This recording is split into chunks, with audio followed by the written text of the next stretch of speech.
গণঅভ্যুত্থানে শেখ হাসিনার পতনের পর গ্রেফতারের আশঙ্কায় পালিয়েছেন খুলনা সিটি কর্পোরেশনের বেশিরভাগ ওয়ার্ড কাউন্সিলর ও মেয়র। ২১টি ওয়ার্ড কাউন্সিলর কার্যালয়ের কার্যক্রম বন্ধ থাকায় বিপাকে পড়েছেন সেবা প্রত্যাশীরা। খুলনা সিটি কর্পোরেশনের নাগরিক সেবা ব্যাহত হচ্ছে। এ বিষয়ে আরো জানাতে আমাদের সাথে যোগ দিচ্ছেন সহকর্মী রকিবুল ইসলাম মতি।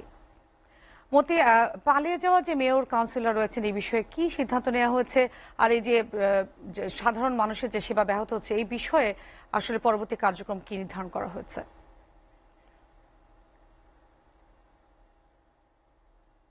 কিন্তু খুলনা সিটি কর্পোরেশনের যে সমস্ত মেয়র ছিলেন 31টি ওয়ার্ডের মাত্র 2জন কাউন্সিলর কিন্তু তাদের অবস্থান আমরা নিশ্চিত করতে পেরেছিলাম। পরবর্তীতে আরো কিছু কিছু কাউন্সিলর তারা এলাকায় ফিরলেও কিন্তু ওইভাবে তারা তাদের কাউন্সিলর যাচ্ছেন না এবং কার্যকর্ম যে সব ছিল সেই সমস্ত কর্মকাণ্ড কিন্তু তারা করছেন না। তবে 2জন কাউন্সিলর তারা কর্মকাণ্ডের সঙ্গে এখন পর্যন্ত আমরা দেখতে পেরেছি যে তারা কাজ করছেন।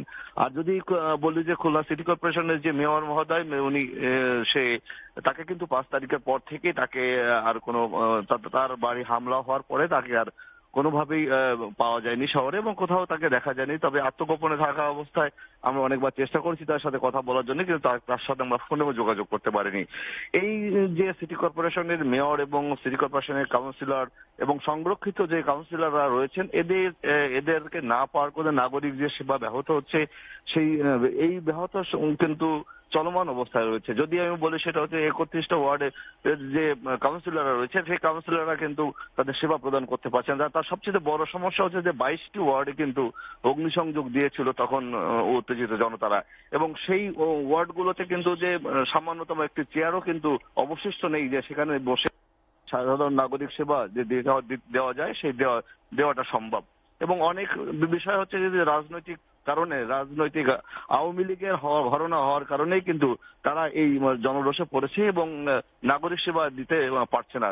তবে তারা সবাই ফিরতে চান বলে আমাদেরকে জানিয়েছেন এবং সেই ফেরার আশ্বাস পেলেই তারা আবার কর্মকাণ্ড শুরু করবেন। তবে আরেকটি বিষয় জানিয়ে রাখি, এরই মধ্যে কিন্তু সিটি কর্পোরেশনের প্রধান নির্বাহী কিন্তু দায়িত্ব নিয়ে কিছু কিছু কাজ শুরু করেছে বলে আমাদেরকে জানিয়েছে প্রধান নির্বাহী। খুলনা থেকে রকিবুল ইসলাম মতি, আপনাকে ধন্যবাদ জানাচ্ছিলেন খুলনা থেকে।